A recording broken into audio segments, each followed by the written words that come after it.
Subramanian, who's the Group Service Sales Manager for Gulf Analytical.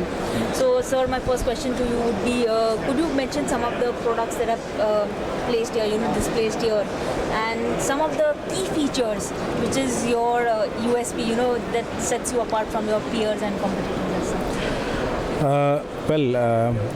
We are more into analytical instrument business, and we sell analytical instruments for chemical analysis. Okay, when I say chemical analysis, it means industries like petroleum, petrochemical, food industry, forensic, pharma, and all these industries. Okay, when it comes to USB, I think as an organization we are the biggest after-sales service support provider in the region. So we cater to our customers in the best possible way, and we are probably the only organization who are widespread, with headquarters in Dubai. We have an office in Al Khobar in Saudi Arabia, in Riyadh in Saudi Arabia, and Jeddah. We also have office in Qatar.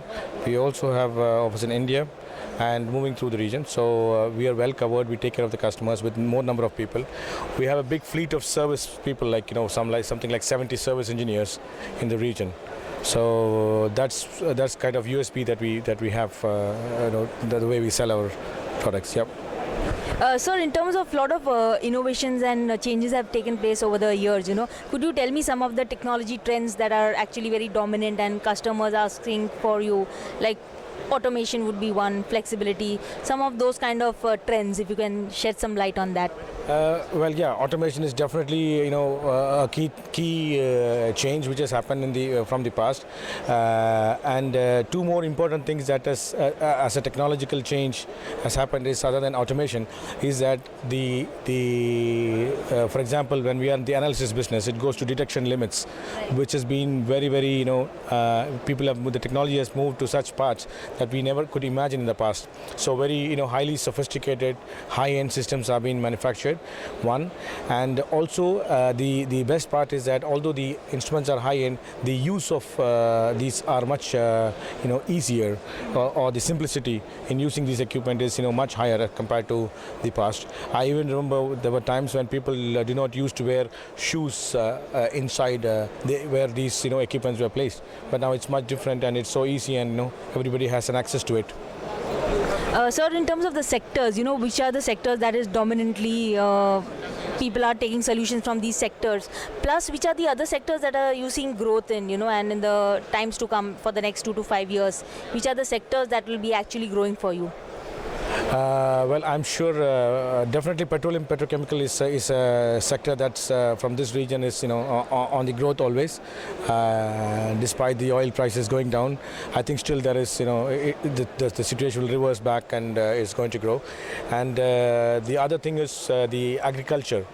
I think there is a lot of work going on in agriculture development, and I'm sure that is going to be another, which will also link to the food industry business that we have. So that also will probably grow up as a sector. Yeah.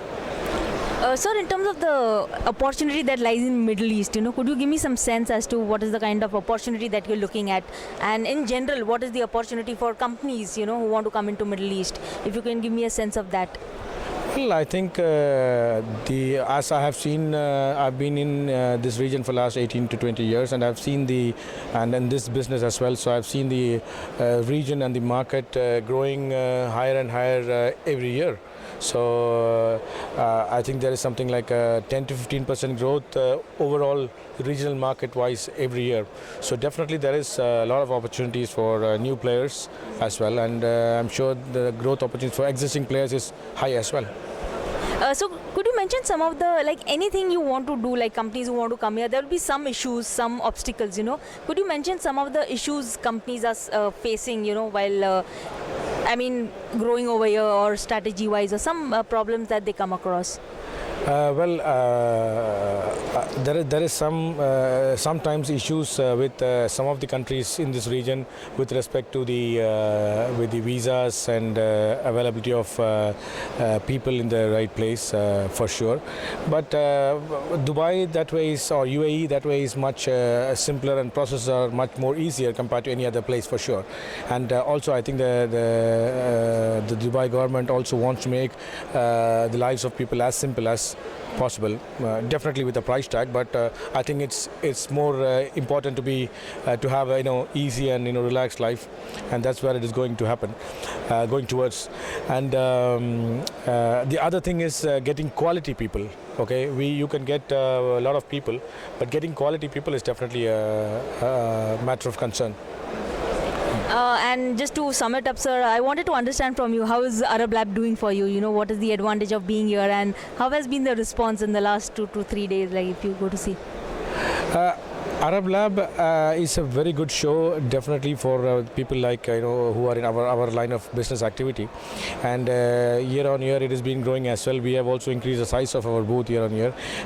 For me, I would take it this way, that this is more an important event for networking with pals, getting more competition information, and also the presence to show your market presence.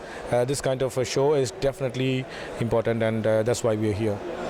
So that was great speaking to you, sir, and I wish you all the very best and success for the coming days for the exhibition. Thank you.